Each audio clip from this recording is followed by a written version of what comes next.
Timnas senior Indonesia kembali mengalami kekalahan dalam menghadapi Timnas Irak dalam laga ronde kedua kualifikasi Piala Dunia 2026 zona Asia yang berlangsung di Stadion Gelora Bung Karno, Jakarta.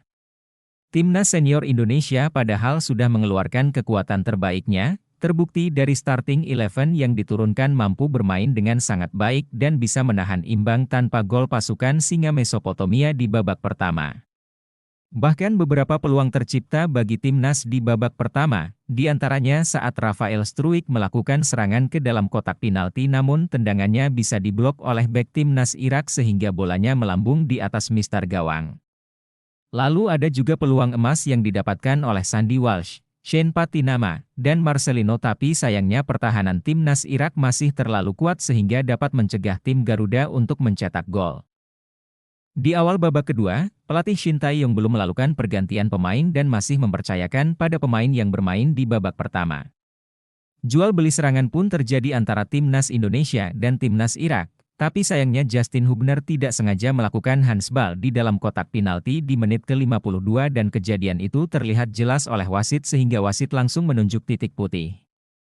Aimen Hussein yang maju sebagai eksekutor menjalankan tugasnya dengan baik, walaupun Hernando Ari sudah bisa membaca arah bola dengan baik tapi karena kerasnya tendangan mengakibatkan bola tidak dapat dihalau dan masuk ke dalam gawang.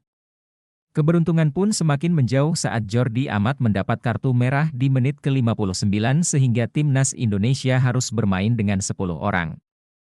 Walau begitu, timnas Indonesia terus berusaha mengejar ketinggalan.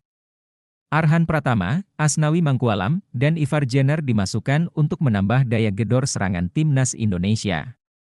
Pelatih Shin Tae-yong juga memasukkan Yakob Sayuri untuk menambah kecepatan sayap di sisi kanan. Tapi kembali lagi timnas Indonesia melakukan kesalahan, Garuda kembali harus dijatuhkan hukuman penalti di menit ke-72 karena Hernando Ari menjatuhkan pemain Irak di dalam kotak penalti.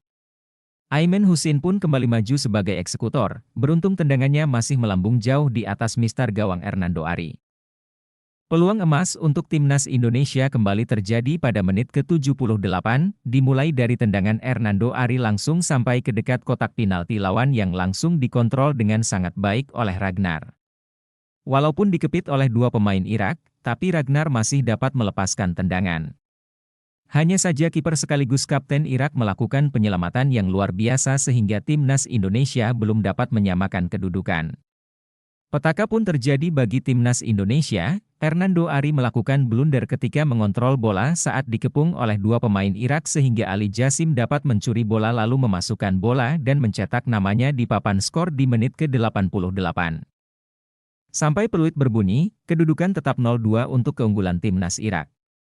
Dengan hasil ini timnas Indonesia harus memenangkan pertandingan terakhir melawan Filipina agar dapat lolos ke ronde ketiga kualifikasi Piala Dunia 2026 zona Asia.